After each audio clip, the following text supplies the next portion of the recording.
Good evening, everybody, and welcome to week 5 of my video rant.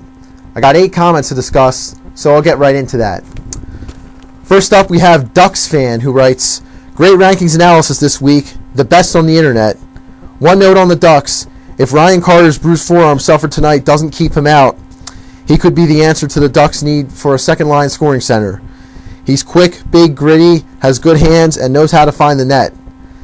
Burt looked good, too, tonight playing center on Teemu Selanne's line. Go figure, maybe Berkey is a genius after all." Well, thanks for the compliments, Ducks fan. I do put a lot of time into my rankings. Sadly, Ryan Carter is out 4 to 6 weeks with a broken wrist, so he's not going to be your answer at second-line center, at least not now, and I wouldn't put that on him anyway. That's a lot of pressure to put on a rookie. He will be back, and he will contribute, though. And Burke is a smart GM, no question, but I wouldn't call him a genius because he failed to get that second-line center that they so sorely needed. He should have tried to get Olli Jokinen from the Florida Panthers. Just didn't. I know his options were limited. There was really Jokinen, and that was it, because Matt Sundin refused to waive his no-trade clause. Oh well, what can you do? Okay, next we have Black Obama. He writes, "Are you a real hockey fan, or are you just a semi-fan? You look more like a table tennis player. Do you even watch hockey? Do you really love hockey? Do you effing eat, sleep, and drink hockey? I don't know. I just don't know." Was this some kind of joke? My entire website is dedicated to hockey 7 days a week. I pick games. I rank all 30 NHL teams. I even cover the AHL. That's not even the big leagues. That's the minor leagues. And you want to question my fanhood? Please. Alright, I'll move on to hopefully less stupid comments. I Tripped said, "Does anyone really care about hockey? It's baseball season.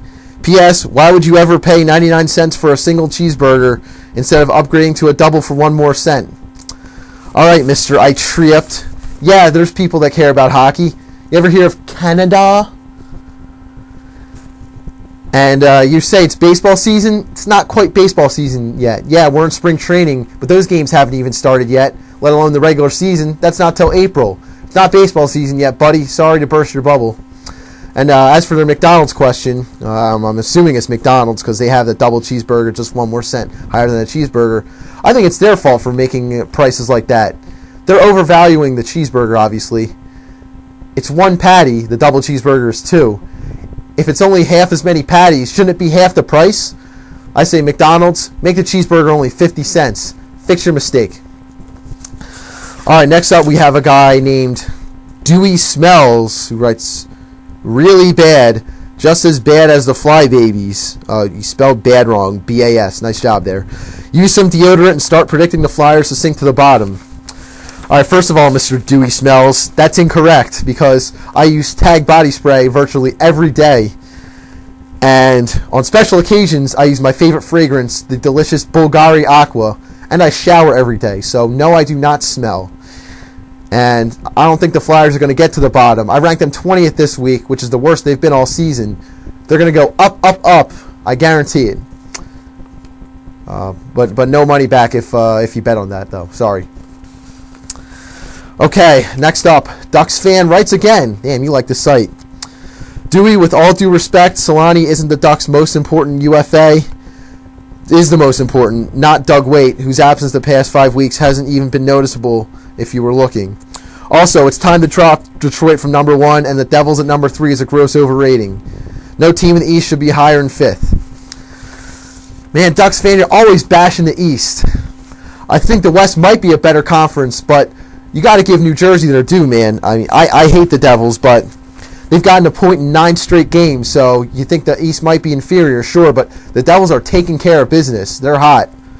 And I will give you this, though. Selanne is more important than Doug Weight. I missed that one because the list I was looking at had all of the UFAs, but it was from last June, so it didn't have Selanne on there because they didn't even know if Selanne was coming back, so I'll give you that.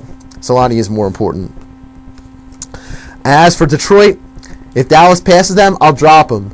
My rankings are based largely on the standings because I don't think it's a fluke of at where anybody is in the standings. Nobody's better or worse than their record, because record, there's no better way of measuring a team than their record.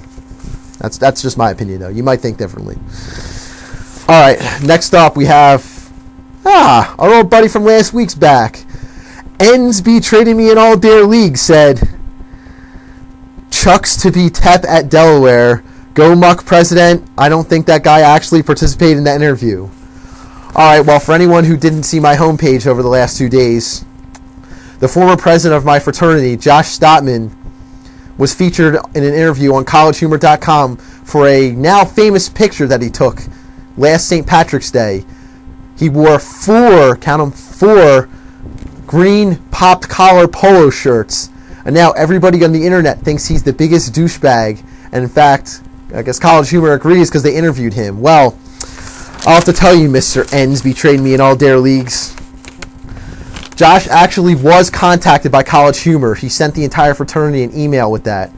I graduated, but I'm still on the list because I love those guys. And he sent us emails with the questions, and he asked for input. And a few guys sent him answers that were pretty funny. So not all those answers were his. I would say, well, he did show up, but I would say this was a whole fraternity effort, that interview. And if you haven't seen it yet, go to my homepage and click Interview of a Lifetime. I guarantee you'll get a good laugh out of it. All right, 2 more comments that I just got after I got home from work today. First, Do It says, if you like the Flyers so much, you should show your dedication by shaving your head if they lose their next game. Do it or you're a bitch. All right, listen, Mr. Do It, from Starsky and Hutch, maybe. Sorry, I'm not doing that for a random regular season game. That's not very important. And plus, look at my beautiful hair. I'm not shaving that off. Come on. But I'll tell you what. Come back to me in the playoffs. That's a game that actually matters, and that's actually a game where I'd actually want to put my hair on the line. So, you really want me to see me with the bald head? I'm sure the Flyers won't be winning the cup. So, come back to me in the playoffs, and maybe I'll do it. We'll see. Okay. One more commenter. Okay, says, what exactly is Dewey style? Can you give me an example? The main thing I mean about Dewey style is it's my take. It means it's my opinion only. Everything I write, it gets outside info, which is as accurate as it possibly can get. But it's based on no outside opinions. It's all me, all my take.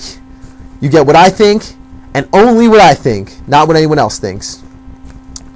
Because it's only me, that's why my jokes aren't really that funny. I know my humor sucks. I can't even joke that my writer's on strike because the writer's strike has been fixed. So, yeah, I'm not funny. I'm sorry. That doesn't mean I'm going to stop making my lame jokes, but that's just a disclaimer. I'm going to keep making them, and they're not going to be funny. Oh well. All right, that's it for this week. Keep commenting, everyone. Keep coming to the site. Any comments are welcome. If they're good, if they're bad, they're stupid, they're smart, I will let you know what I think. Thank you. See you next week.